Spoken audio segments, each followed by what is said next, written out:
Last class हम क्या देखे थे? द्विघात समीकरण के मूलों की प्रकृति। वो कैसे कर रहे थे? बता रहे थे कि अगर द्विघात समीकरण x² plus bx plus c बराबर 0, जहां पर a का वैल्यू क्या होना चाहिए?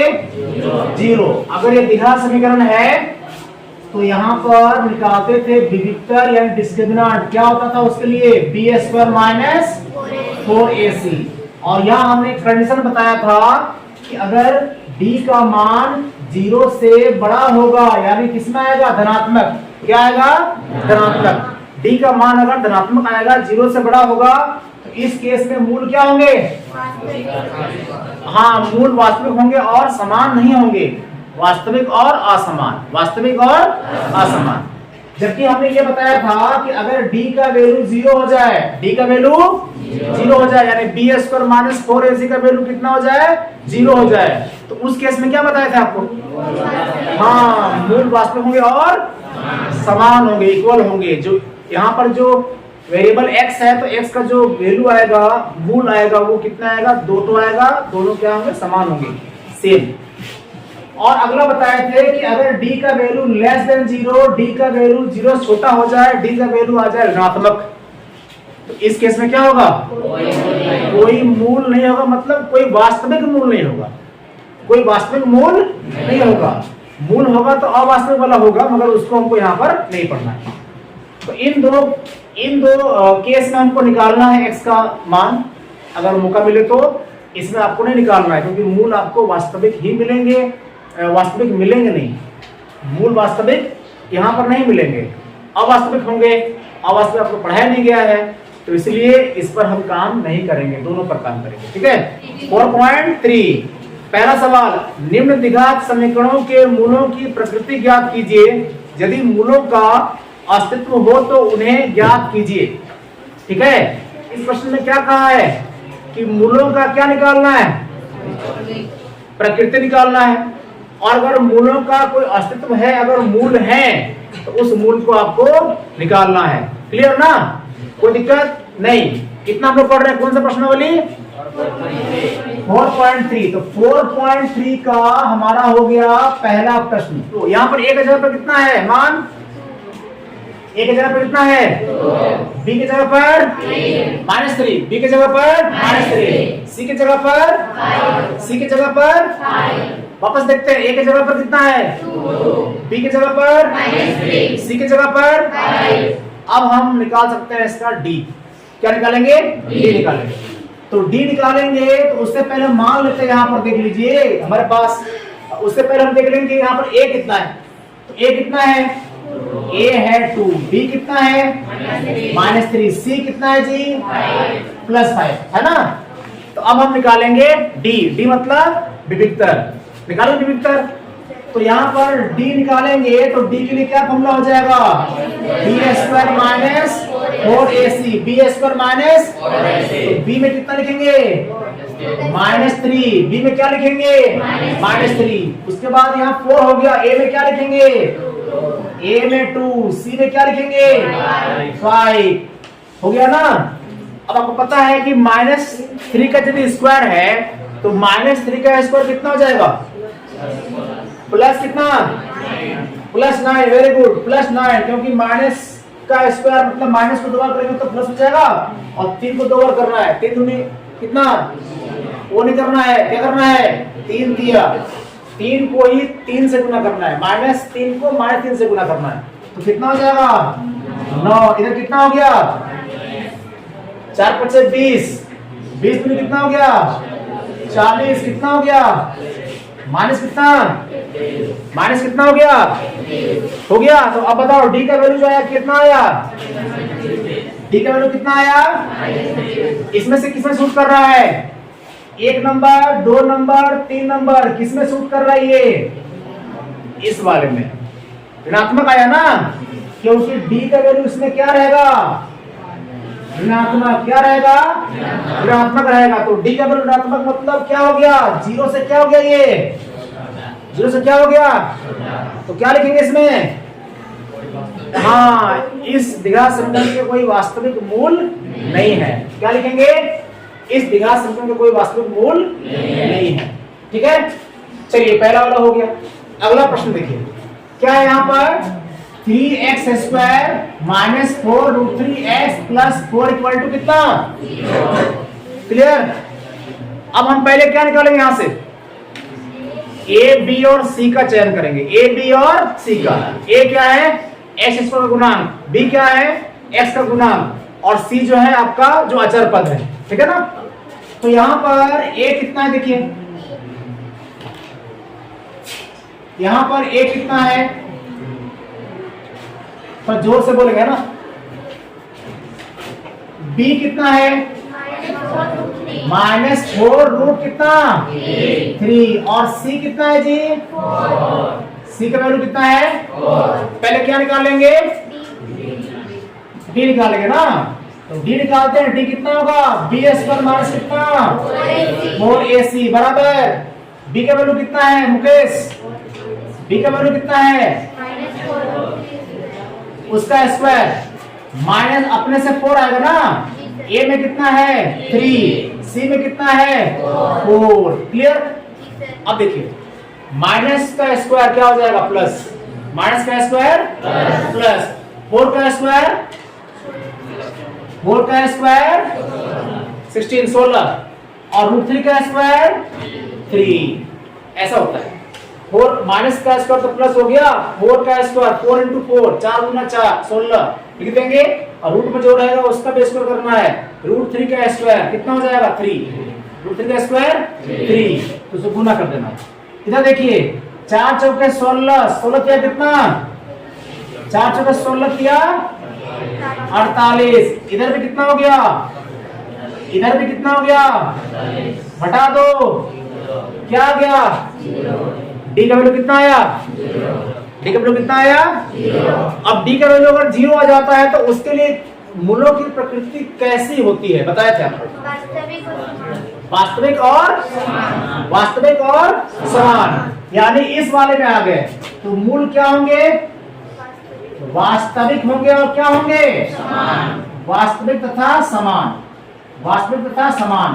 अब हमको मौका मिला है टेस्ट करने का, क्या वास्तविक और समान जो होंगे उसको अगर हम इससे हल करते हैं यानी मूलों को निकालते हैं तो हमको देखना है कि वास्तविक है, वास्तविक तो होंगे, समान है कि नहीं। तो अभी आपको मालूम चल जाएगा कि ये जो लाइन में वो लिखा गया है वास्तविक तथा समान वो कितना सही है।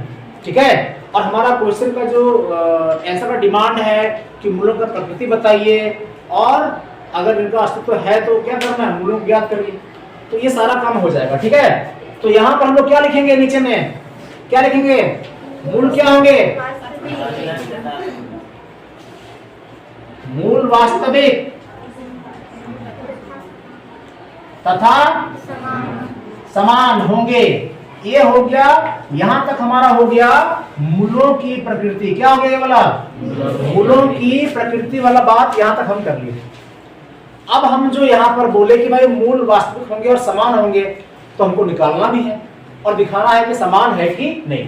ठीक है। तो उसके लिए देखिए हम कहां जाएंगे, यहां पर जाएंगे, हमारा मेन द्विघात समीकरण जो था उस पर जाएंगे। कितना था यहाँ बताइए तो 3x स्क्वायर माइनस कितना 4√3x सॉरी -4√3 -4√3x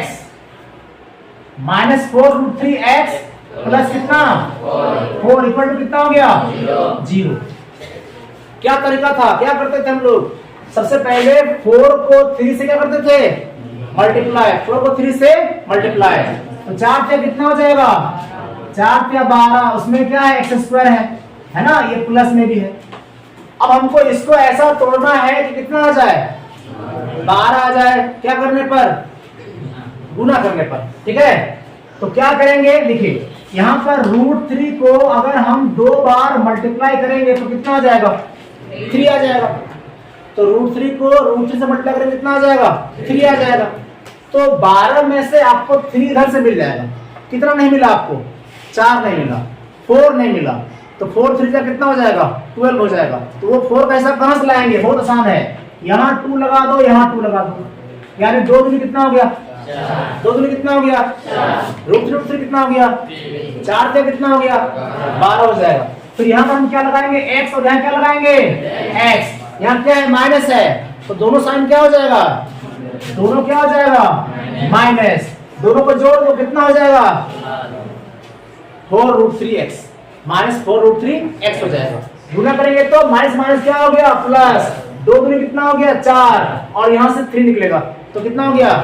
12। अब इसको हम आगे प्रोसीड करते हैं। क्या हो जाएगा ये? 3x² माइनस कितना? नहीं, 2√3x, और यहाँ से 2√3 कितना? x प्लस 4 इक्वल टू कितना हो गया? 0 हो जाएगा। तब यहाँ से देख लीजिए कि यहाँ पर 3x² है, तो हम इसको बना देंगे कितना? √3 को बना देंगे, √3 यहाँ पर है, √3 यहाँ पर है, तो हम एक काम करते हैं,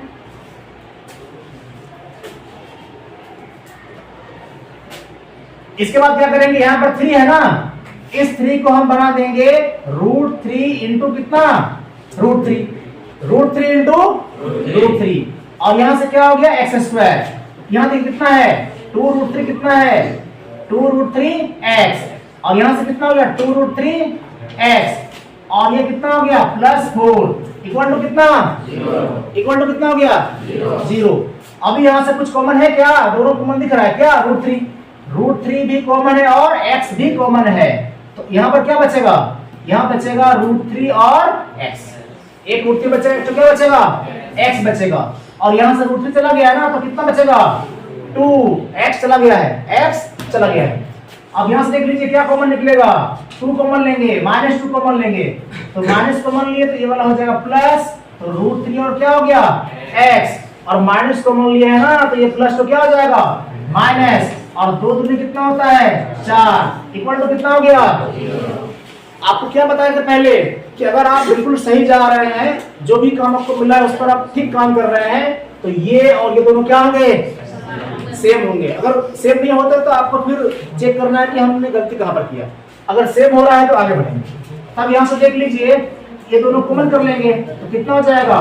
√3x - 2, और यहां से क्या बचेगा? √3x, यहां से कितना हो गया? -2 बराबर 0। देखिए ये दोनों कॉमन ले लिए ना, इतना हो गया। यहां से क्या बचा? √3x, और यहां क्या बचा? -2 इक्वल टू क्या हो गया? इक्वल टू क्या हो गया? 0।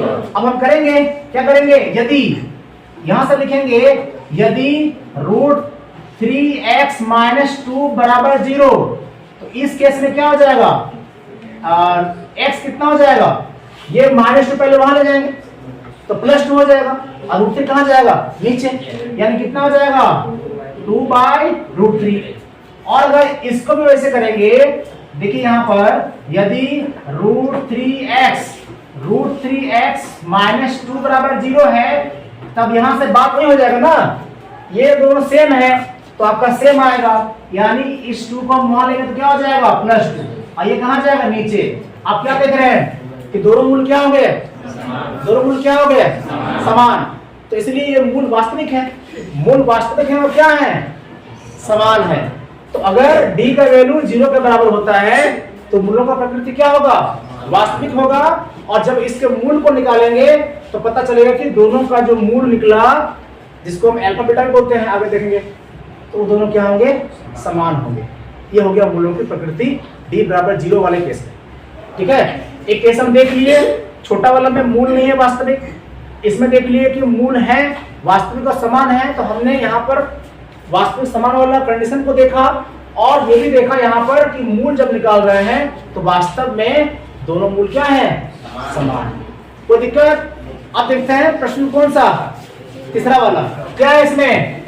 2x² - 6x प्लस कितना? 3। यहाँ पर a का मान कितना हो जाएगा? 2, b का मान कितना? -6, c का मान कितना? 3। तो हम क्या निकालेंगे? d ना, तो d कितना हो गया? b² माइनस कितना?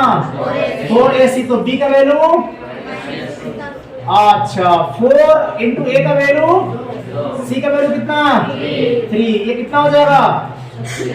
36 माइनस का स्क्वायर प्लस 6 का स्क्वायर, 6 गुना 6 कितना? 36।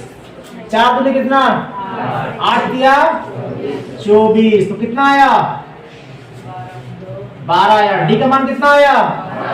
देखो पहला प्रश्न में आया था ऋणात्मक, दूसरा में आया था 0, तीसरा में क्या आ गया ऋणात्मक। तो ये ऐसा क्वेश्चन का सेटिंग है कि आपको तीनों स्थितियों से क्या करा रहा है, अवगत करा रहा है, कब कैसा करना है, क्या करना है।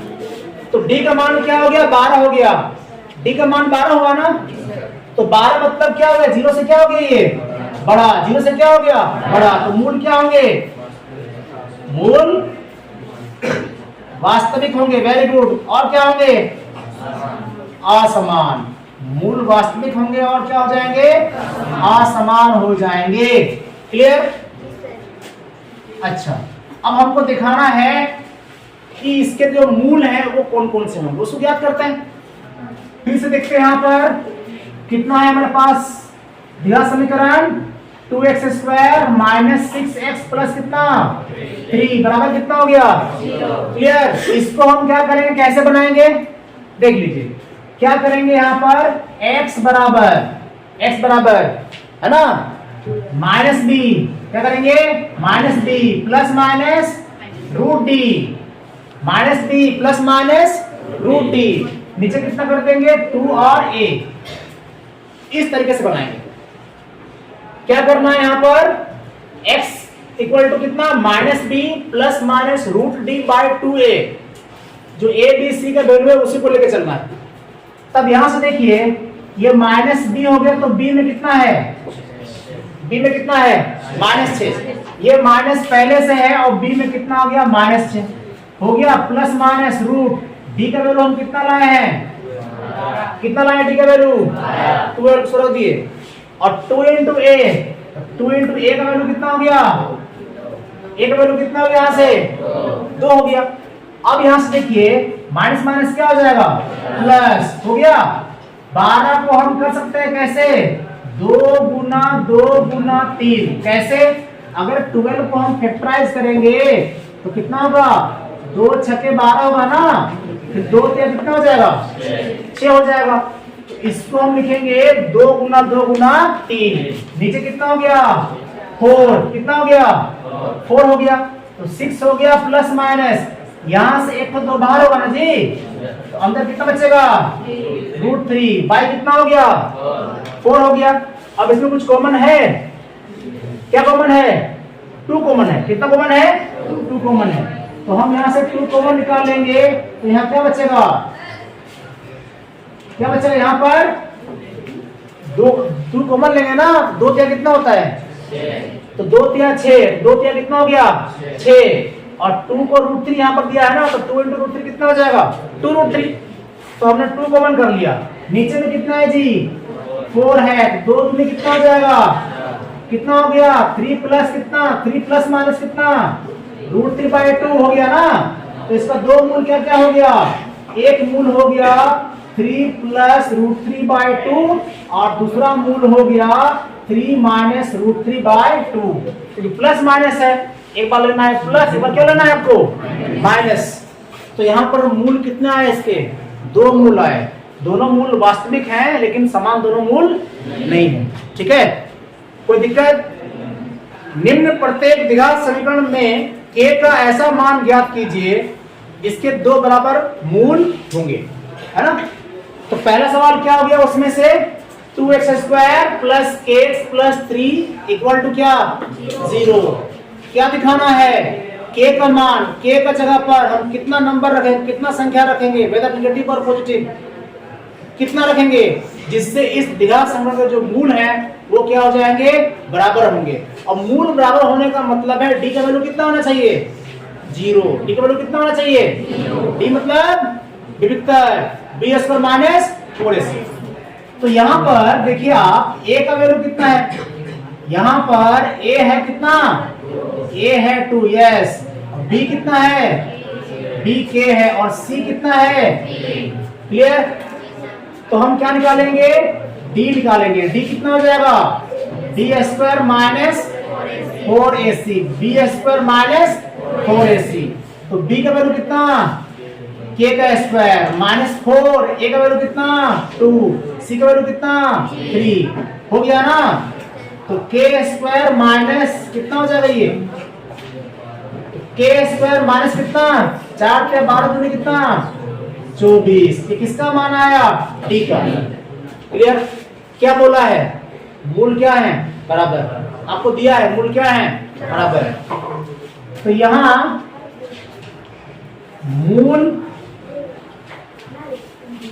मूल क्या है जी बराबर है, मूल बराबर है, इसलिए d का मान कितना हो जाएगा d इक्वल टू कितना हो जाएगा, और d कितना है मेरे पास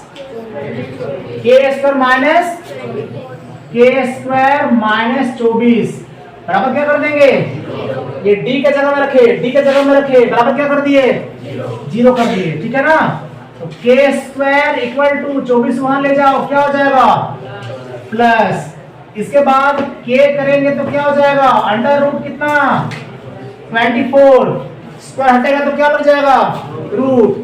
अब 24 को फैक्टराइज करो, 24 को फैक्टराइज करेंगे तो 2 12 24, 2 छक्के 12 और 2 क्या कितना 6, तो कितना हो गया ये 2 गुना कितना 2 गुना कितना 3, 24 के लिए। तो इसके लिए क्या बाहर करेंगे 2 बाहर करेंगे, क्या बाहर करेंगे 2 है ना। लेकिन ध्यान रखिए कि यहाँ पर जो बचा हमारे पास है कितना बचा है 6 बचा है, तो 2√6 हो गया। अब यहां से देखना है थोड़ा हमको कि 2√6 का स्क्वायर करते हैं तो कितना हो जाएगा 2 दूनी कितना हो गया 4 और √6 कितना हो जाएगा 6, कितना हो गया 24, कितना हो गया 24। लेकिन अगर -2√6 करते हैं तो माइनस माइनस क्या हो जाएगा प्लस, 2 दूनी कितना हो जाएगा, इसके लिए कितना हो जाएगा बराबर कितना आया। हाँ तो बात यह हो रहा है कि 24 लाने के लिए k में क्या रखेंगे, तो आप 2√6 भी रख सकते हैं और -2√6 भी रख सकते हैं। इसलिए यहां पर हम क्या लगा देंगे प्लस माइनस, कितना प्लस माइनस कितना हो जाएगा 2√6, ये हो गया हमारा आंसर। तो k के जगह पर अगर आप +2√6 लिखते हैं तो भी चलेगा और -2√6 करते हैं तो भी इस स्थिति में d का वैल्यू क्या होगा 0 होगा और मूल क्या होंगे बराबर। हो गया ना। तो आज के लिए इतना ही, और जो सवाल बचा है दूसरा नंबर का दूसरा वाला उसको अपने से बना लेना। इतना कर लोगे तो पक्का आपका कितना नंबर अभी तक कितना नंबर हो गया 4.1 से 1 नंबर, 4.2 से भी 1 नंबर, और जो कंडीशन है d बराबर 0, d बराबर नहीं है 0 का 2 कंडीशन, छोटा है बड़ा है वो वाला कंडीशन, और इसके बाद यहां से मूलों की प्रकृति अगर अस्तित्व है तो उनको निकालना है। तो इतना करेंगे तो आपको कम से कम 6 से 7 नंबर आपको कहां से मिलेगा दीघा समीकरण वाले सेक्शन से, ठीक है।